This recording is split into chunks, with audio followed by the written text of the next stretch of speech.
Miami faces Chicago in the play-in tournament for a third consecutive year, but what's different about this season's matchup? We'll preview the game and what to watch for on today's episode of Locked On Heat.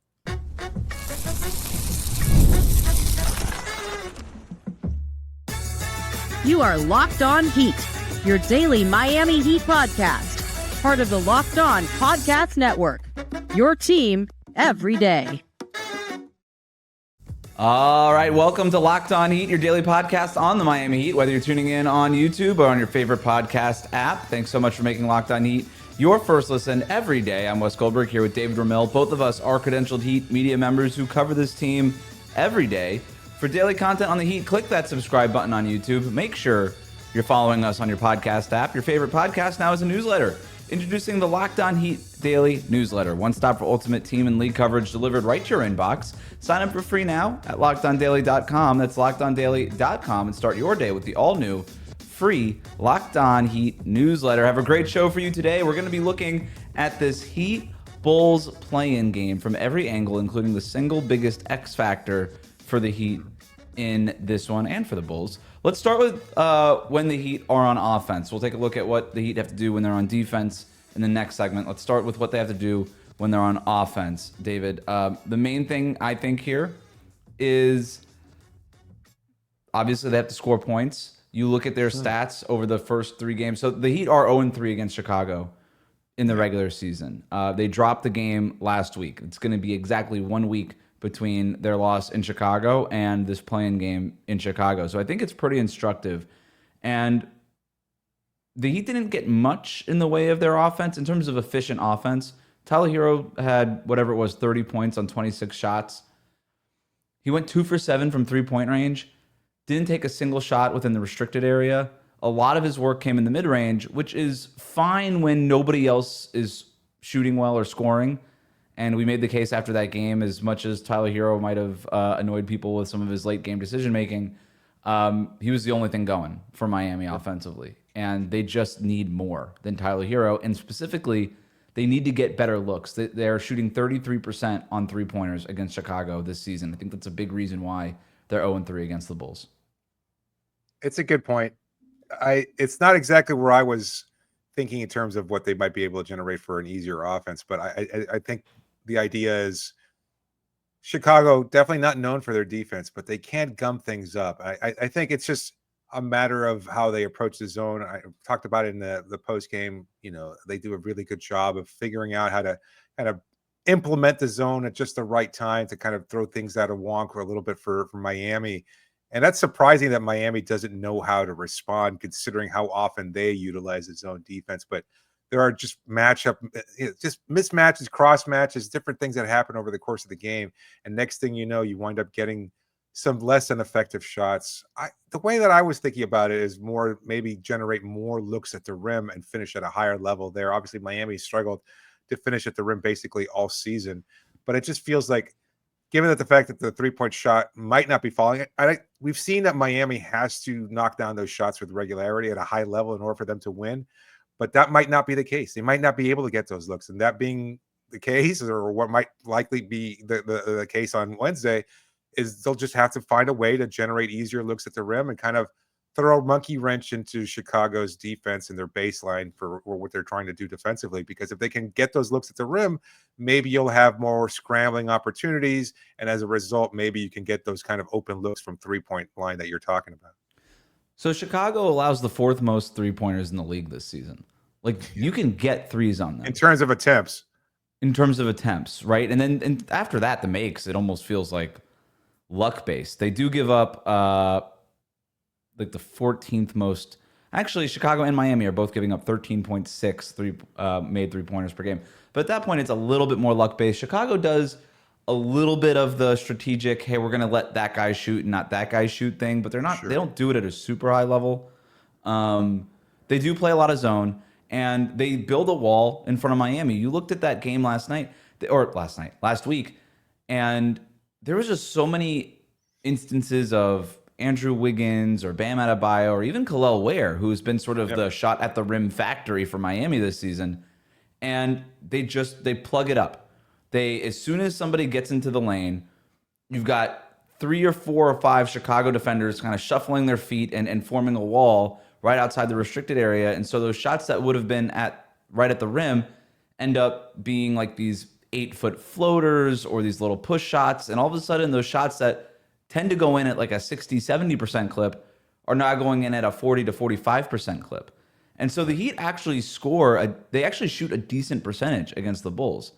The problem is that their shots are inefficient, and they kind of are forced to play the offense that they did last year, where everything was so over-indexed on mid-range shots that you're like, well, why aren't we winning more games? Like, our shooting percentages are good and all this stuff. It's just because, well, the shot chart is just upside down, and these other teams are getting more shots at the rim and more three-pointers up and making more three-pointers, that you just you end up backwards on the map, and you kind of start every game down by 8 to 10 points. And that's kind of what it's been against Chicago, too. And we'll get into some of the other things that they need to clean up defensively, obviously. But in terms of just where they are on offense, I think we're both right. You know, you gotta make more threes. I think they've taken quite a few threes. They just gotta make them, right? You can't get an 0 for 4 from Duncan Robinson or a 2 for 6 from Alec Burks and a 1 for 5 from Haywood Highsmith. Like, these guys got to make their shots.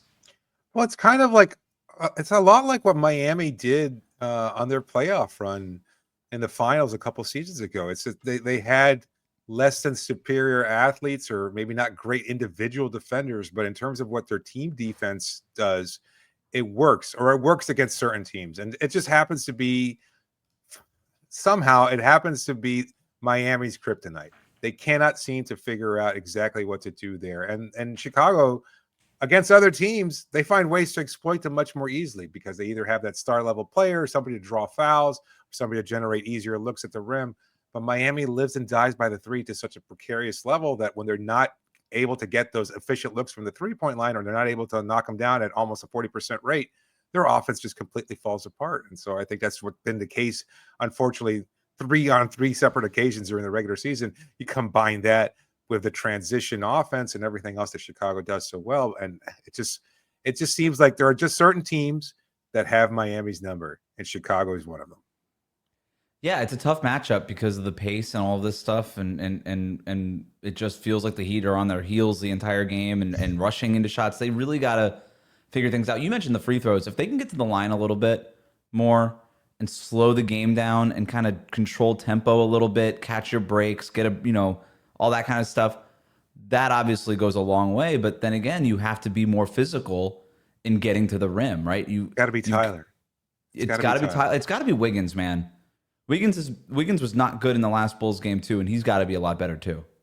But in terms of drawing those fouls, both of them. There's nobody else. Yes, Tyler and Bam, I would say. Maybe, now that I'm thinking about it, like, I don't know if this is the opportunity for Bam, but like, it's the plan, not the playoffs. But we've seen this in the past. Like, star level players get those calls. I don't know that anybody from either team is a quote unquote star level player, but Bam and Tyler are as close as it gets. No offense or no knock on Josh Giddey, who we think is a great player, or anybody else that they have on that roster. But when you're looking at the quote unquote as close to a star level player as you're going to get, it's Tyler and Bam. And they both have that opportunity to try and get those calls in a one-game scenario against a good team in Chicago. Or rather, I should say, a team that's improved over the course of the season. I'm not sure if I call either of these teams good, because that's why they're in the play. Both in the play-in tournament. Yeah, exactly. Well, one other thing against Chicago too, and you're right, Bam's got to be better. Bam's not been great in play-in tournament games. He needs to be better. Like, we got to call him out. He's got to be better. And even in the last game, last week, 18 points on 6 of 15 shooting. He did get to the line for 6 free throw attempts. So he did take more, like some of that's the low field goal attempt number is, kind of wonked out by the free throw attempts. But he just needs to be overall more productive. And that's on the glass too. Rebounding, just 6 rebounds. You're not going to be able to get away with that against Vucevic. The other thing, Pelle Larsson did not play because he was hurt last week against Chicago, or he was like, there was an illness. I forget what he was dealing with. He was like a late scratch, I think. And now he's also dealing with the ankle injury because of the weightlifting incident that he had. I think that there were a lot of opportunities watching the film back on that game where there was stuff that could have happened backdoor. Because when Chicago builds that zone, Vucevic likes to come up pretty high on it. If you get into that, outside the restricted paint area, there's stuff that can happen backdoor. Pelle Larsson obviously is an awesome backdoor cutter, and it doesn't. I don't know. I don't think he'll be available for this game. Maybe he will. I mean, we still got 2 more days. Maybe he'll heal up enough in time. But I'm looking at Haywood Highsmith. I'm looking at Wiggins. I'm looking at Khalil Ware in the dunker spot. I'm looking at those guys. Can they get going just behind Chicago's defense? Can they get behind that wall? And then are we seeing something with Tyler or Davion Mitchell or Bam Adebayo kind of threading the needle with some of those passes? I think that could be something that they could get. Yeah, I guess it all depends on who's defending them. Like, they don't have. I mean, Ayo DeSumo is a good defender. He's out. He's out. Okay. He's out for the year. Yeah. So, oh, that's right. They don't have anybody. I mean, you don't have to look. You don't have to search. They don't have anybody. They have a zone defense that they're really committed. They play good team defense, and that's the thing. Yeah. It's just finding those cracks in the zone. Now they have so much film to go off of. I think they're going to be able to say, you know what? If we do this here and do that there, maybe there's a couple more points that we can scrounge up from these half-court possessions. But the Billy Donovan versus Eric Spoelstra matchup. In terms of who has the edge, Spo. Yeah. But Donovan's doing a good job with them. So I don't think it's this huge advantage, but you're giving Spo a week after the last matchup, and you got one guy making adjustments. I like Spo's chances against Donovan, but that's fair enough. Nothing against Donovan. I just think Spo's the best. Yeah, no. I get that much. I don't know. Like, you've got a couple days here to prep and prepare specifically. I mean, I know they've been kind of locked into the idea of playing Chicago for, like you said, a week, but you've got to be able to find something different than what you've done. I mean, it is on the Heat to adjust. They're right? Like the Heat have to adjust. Chicago can kind of just play their game because they've got the because it worked. Because it worked. They're 3-0 against the Heat. The Heat are the team that has to prove that they could beat it. We are going to take a look at what the Heat have to do when they're on defense. And the answer, I think, is pretty obvious and could be the entire matchup on Wednesday night. We'll talk about that next year on Locked On Heat. Today's episode is brought to you by Hungry Root. Spring is here and life is busier than ever. Between work, family, and everything in between, who has time for grocery shopping and meal prep? Well, that's why I use Hungry Root. It makes eating healthy, delicious meals simple and stress-free. Hungry Root is like having your own personal shopper and nutritionist wrapped into one. They take care of grocery shopping and meal planning, offering personalized recommendations based on your tastes and health goals. I love how Hungry Root tailors my orders based on what I like or don't like. It gets smarter every time with the high-quality, nutritious foods you can stick to, maybe gut-friendly, high-protein diets without spending hours planning. And the meal comes together in 15 minutes or less, giving you more time for spending time with family, maybe going to the gym and finding an extra time to work out there, or maybe whatever hobbies you're looking for, or catching some of these upcoming playoff games. So take advantage of this exclusive deal. Get 40% off your first box, plus a free item in every box for life. Go to hungryroot.com/LockedOnNBA and use the code LockedOnNBA. That's hungryroot.com/LockedOnNBA. Code LockedOnNBA for 40% off and a lifetime free item. We'll be right back. Thanks again for making Locked On Heat your first listen every day. Like and subscribe on YouTube. Follow us on your favorite podcast app. Let's talk about what the Heat have to do when they're on defense. David, I have 2 words for you. Yeah. Get back. Get back. Off makes, off misses, get back on defense. Again, rewatching the film of that Bulls game, I was shocked, even a week later, how bad the Heat were at just simply getting back on defense. And it's not just in transition, it's even off makes. The Heat would make a layup or make something, and Chicago would just be inbounding the ball, and before they even turned around, they'd be, at the basket on the other end. It was absolutely crazy. Everything about this game is pace. Everything about this matchup is pace. The 3 regular season games between the Heat and the Bulls, they were played at a pace of an average of 103.5 possessions per 48 minutes. Virtually equal to Chicago's regular season pace. The Bulls are second in the league in pace this year. Miami plays at the 4th slowest pace this season. They have dictated the terms of engagement all season long in this matchup. The Heat either have to slow it down or figure out a way to play at that level. Because if they don't, this will be another L. Okay. Let's assume that Miami can't slow it down. We know that that's not how they prefer to play, or at least that's how Spo kind of preaches that they might prefer to play. And you kind of have the personnel for it. They're not quick. They're not fast. You've got Khalil Ware starting, which is other question that I was going to ask there. But what do you do to speed things up? Like, I think Ware, he might be part of the problem. I know his minutes were low against the Bulls, but like, can you afford to play him if he can't get back on defense based on just his size and restrictions, his physical limitations? To me, it was the guards. Like, again, watching that film, there was one play where I forget, somebody missed a layup on Miami. They put up a shot. Montes Buzelis comes up with like this loose ball rebound, and Andrew Wiggins and Alec Burks are just ball watching and not getting back. Yeah. And Tyler Hero, like Buzelis is sprinting down the court. Like, his hair is literally in the wind. And Tyler Hero is just jogging backwards. And Buzelis just flies right by him and scores an easy layup. It's that stuff. Like, Ware is going to be the trailing big. I don't on both ends. Like, I don't necessarily mind. Like, if the guards can get back and slow the possession down, that gives Ware enough chance. And Ware's really athletic. I mean, when he's running, he can run like a gazelle. So he probably needs to sprint a little bit more too. But he can come down as that kind of chase down defender and block a shot, you know. But the guards have to get back. The perimeter guys who are above the break on that offensive possessions, they have to get back. And then off of makes, all of them just have to get back. And they're all athletic enough to just get back. It's just a matter of I listened to Eric Spoelstra's post-game presser from last night, and he called it like a synapse thing, where it's off of a make, off of a miss. You just have to be conditioned to get your behind back on defense faster than you usually would. And that's why I think this might be an advantage for Miami, is they just did this and got burnt by it a week ago. And they've got all the film and all the examples, and with everything on the line in this game, it just get back. It's not that hard. I just don't think they have the horses for it. I mean, Mitchell?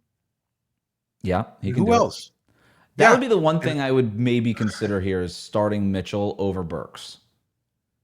I thought about that. I thought about it. Burks, clearly, I mean, he does a pretty solid job considering his age and everything else and where he's at in his career, but he's just not a legitimate guy. Like Duncan, albeit younger, is not quick enough to get down on transition defense. Tyler, obviously much younger and still not quick enough to get down on defense. So you don't really have a lot of options. I don't think they're not quick enough. I don't think that's it. You think it's just effort? I think it's effort and just focus. I really think it. There's quick enough has nothing to do with jogging backwards. Turn your butt around and go and run. You know, like that's it. Sprint. You gotta stay engaged. That's what I think. It's more just not being prepared for Chicago's pace. Fair enough. And it being relatively fresh here, maybe they'll be a little bit more prepared for it. Yeah, you have to assume that's the case. Like I'm sure today and Tuesday, we're recording this Monday. Obviously, I'm sure they're going through some intensive practicing and watching that film and understanding what's at stake here. I just, I also, when you're talking about effort, so much of that has to be a focus on what you're going to accomplish and what you want to accomplish. And I questioned this in our last episode. I'm not sure where Miami's at in terms of what they want to do. Like, is it too daunting for them to think that they have to win not just once, but twice on the road just to get into a 1-8 matchup versus the Cleveland Cavaliers team that's really, really good? And in order for them to accomplish they're going to have to want it, right? Right. Like this is, and so you're talking about something that's sprinting your measurable butt off in a way effort. You haven't done all year. Yeah. Right. It doesn't, it's not to say that it can't. I want to be happily surprised by this team, not just once, but twice. And then whatever happens against Cleveland, you're playing with house money at that point. I don't really have a problem with it. I just want them to, if they're going to go and do this, and obviously they played games that were meaningless, and they started their heavily role players and their starters, etc. They gave them heavy minutes when they didn't have to. They could have benched them in the last few games of the season when you were basically locked into the 10th spot. You wind up there anyway. All for what? And so if you're going for it and you think that this is a sound strategy and this is what you think you want, is to be able to build on winning, then show that you want to win. You have to be able to perform at a higher level than what you've been capable of. And you just haven't done it consistently enough. That's such a great opportunity now for player or players to show up. It's not Jimmy's team. He's not there to save your ass anymore. You cannot do that. You cannot rely on this guy to come up in certain moments. You've got to be able to find a way to muster something beyond whatever you've been able to focus on or motivate you over the course of the season. And I don't know. It's a huge question mark for this team. And I'd like to see Tyler and Bam be those guys that can step up in those moments, but that remains to be seen. They have to set the tone. Yes. The Heat defensively, they did hold Chicago to a pretty decent offensive rating, decent for Miami in the half court. So Miami's half court defense was really effective in this game. So I'm not as concerned about that. It's just you can't give up 24 fast break points. You gotta. How much of that was cut those was in half? Kobe White struggling? So that's the other thing, right? Does Kobe White have and that's the fear of the play-in game, isn't it? It's just X player could just go off, right? Like Kobe White can go off just like Duncan Robinson or Alec Burks can go off, and then just everything we're talking about just goes up in smokes, and you're like, well, he made 5 of 8 3-pointers. There's your game, there's your ball game. So, I do want to, speaking of X factors, I do want to talk about some of the biggest X factors in this game. I am thinking about it a little bit differently, David. I'm looking at not just the players, but their specific skill sets and like these skills that could potentially swing this game where these teams are potentially vulnerable. We'll talk about that next here on Locked On Heat. Today's episode is brought to you by Open Phone. If you're running a business, you know that you have every missed call is money left on the table. Think about it. When was the last time you had a service emergency? If the first person didn't answer, did you wait? Probably not. That's why you need Open Phone. Open Phone is the #1 business phone system designed to streamline and scale your customer communications all through an app on your phone or computer. I love that you don't need to carry 2 phones. With Open Phone, you can manage business calls and texts from one app, whether you're at your desk or on the go. And there's a shared inbox so that your team can jump into any conversation without missing a beat. Everybody knows what's going on. Full transparency. The AI call transcripts and summaries save you time on follow-ups and ensures that you never lose track of customer interaction. And that's what can mean all the difference in business nowadays. Open Phone is offering our listeners, 20% off your first 6 months at openphone.com/LockedOnNBA. That's Open Phone, OPENPHONE.com/LockedOnNBA. And if you're switching from another service, Open Phone will even port your existing numbers over at no extra charge. Open Phone, no missed calls, no missed customers. We'll be right back.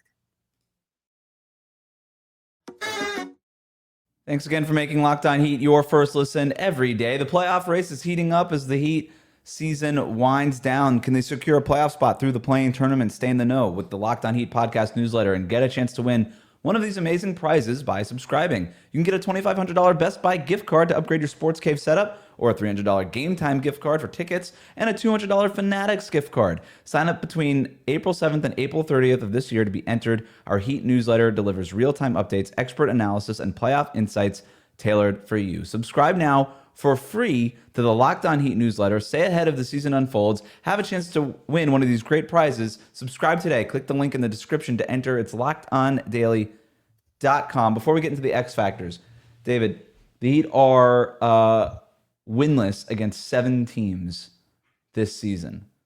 Chicago is obviously one of them. Do you want to venture a guess as to the other 6? Boston. They are 1-3 against the Celtics. Oh, they are. Did they win 1? Okay. Make sure the stat news thing is right. Okay. Did they beat Boston? If you're using such reliable sources, I don't know if I can offer a guess there. I don't know who the other 6 are. Yeah, they beat Boston on April 2nd. How do we forget that? April 2nd. Remember they did that big win against the Celtics? Oh yeah, sorry. Yeah, that was, yes, that's right. I Against Jason Tatum and the Tatumettes. It's the Knicks, the Kings, the Bulls, the Nuggets, the Thunder, and the Bucks, and the Clippers. Okay. I haven't beaten those teams. Okay. So there's your fun fact of the day. All right, X factors. That segment didn't work as well as I thought it was. Biggest X factor. I've got one from Chicago. I've got one from Miami. We'll talk about. Well, maybe. Do you? I got my Chicago X factor. It's Josh Giddey. I think that's fair. Outside of obviously just like an insane shooting night from random player in a Bulls uniform. Josh Giddey has averaged 26 points on 58% shooting, 10 rebounds, and 10 assists against the Heat this season. That's first ballot All-NBA stuff, literally. Or first team All-NBA stuff. He is shooting 38% on threes this season Hmm. for the entire season, 53% on threes against the Heat this season. Yep. So the way I teased it going into the break here was I'm looking at skill sets. That's the swing X factor. That's like the skill X factor here. Giddey's 3-point shooting. Because the Heat are going to let him shoot those threes. Everybody lets Giddey shoot the threes. He's shooting a better percentage. 38% is a career high for him. Like, credit where it's due. But 53%, that has been a huge X factor, at least in the regular season series.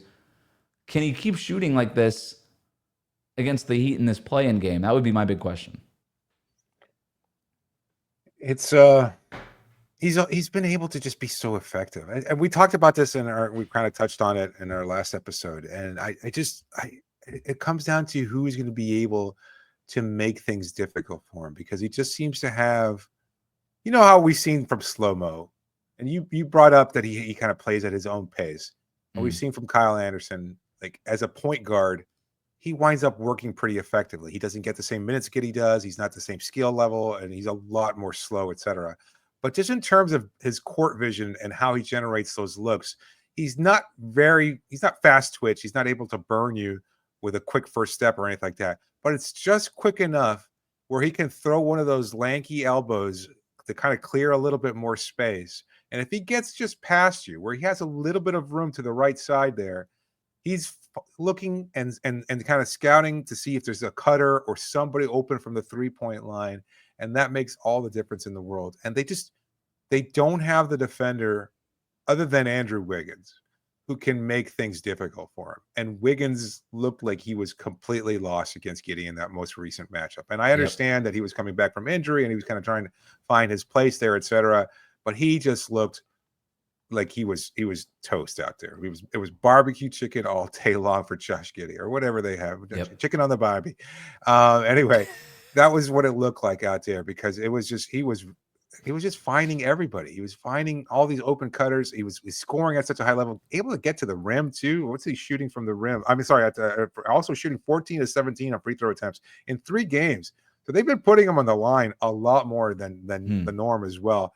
So he's got Miami's number. We talked about certain teams having your number. Well, there's this right combination for Chicago that works so well, and Giddey is the head of that snake. And yeah, it's almost like, do you want to take away his scoring? Do you want to take away the free throw attempts? Do you want to take away the passing? Because he's doing all of it. And it does feel like you need 1 or 2 guys to just step up. Wiggins is the guy. You're absolutely right. He's going to be in that starting lineup as long as he's healthy. He has to be a lot better, and you just hope. And we've seen this with Wiggins throughout his career. There's games where he's on, and there's games where he's not. And you've got to really hope that Andrew Wiggins is leaning forward in the gamer chair right now and ready to go for it against Josh Giddey, because you need... I can't believe we're saying this, but like what Andrew Wiggins was able to do against Jason Tatum in the finals in 2022 is what you need to stop the unstoppable Josh Giddey at this point. It's what has this season come to? Not quite the same stakes there, but you're right. I don't know. Andrew Wiggins, is Andrew Wiggins your X factor for Miami? Probably. I mean, I've got one more on the Chicago side too. Like, I don't know if it's worth pointing ahead. out. Maybe a shout out X factor there. Buzelis.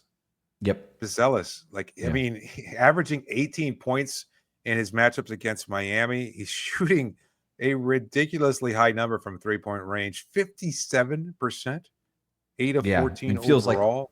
Like maybe 100% of those came from the corner. He's just always open in that corner. Yeah. The play that everybody remembers from the last game where Tyler took that ill-advised or maybe a little rash 3-point shot, and then it leads to an open Buzelis 3-pointer in the corner. You got a 6-point swing there to put the cherry on top of a really crappy Sunday. That's what it was as a game. Like, he is just lanky enough, just fast enough, just athletic enough to get to the rim at a high level, and also to knock down those shots at a surprisingly high clip. He seems to be, I don't know, a problem for Miami defensively, the same way Giddey is. And so between Buzelis and Giddey, those two guys just seem to have a way of being able to exploit Miami's defense at a high level. And I don't know, you don't have 2 Wigginses out there. So is Highsmith going to be able to do it? Can he bully Buzelis to the point where Buzelis is a little bit less likely to take it into the rim? I hate that we were talking about this. It shouldn't matter. He's a rookie. Just put somebody on them. Stop them. Don't. That's it. Just make sure you defend them. Don't give up the wide open corner. To me, it's more of a symptom of Miami's defense than just the Buzelis matchup thing. It's this guy. Buzelis is one of the guys that they always run to their corners.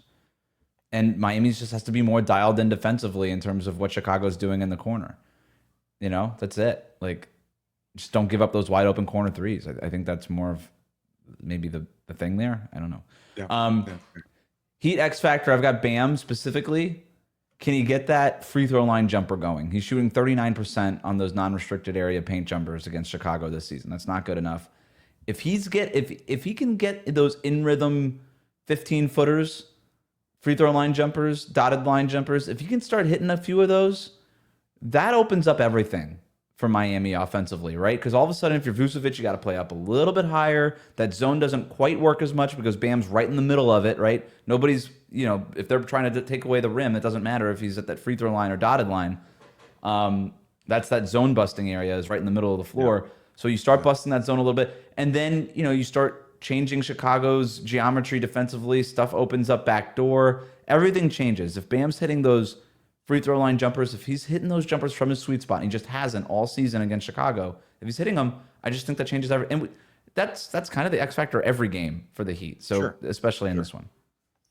Yeah, that Vucci main mental block. Like he just, I don't know, like he just can't seem to get past Vucevic and what he does. Like I don't know, and it just feels, you make that a great call out last time following the last game, the recap, that it kind of feels like the Bam of old, where he just sees like a taller, bigger opponent, and he's just like, I don't know how to get my shot off anymore. This guy's 7 feet tall. I'm only 6'9". I can't do this. And he just needs to be the more aggressive version that we've seen, on occasion. And you made a point earlier in this, even as we were talking now, about coming out and setting the tone. When was the last time that you used that expression specifically about Bam and Tyler? It was the Golden Bam State. And Tyler at the same game.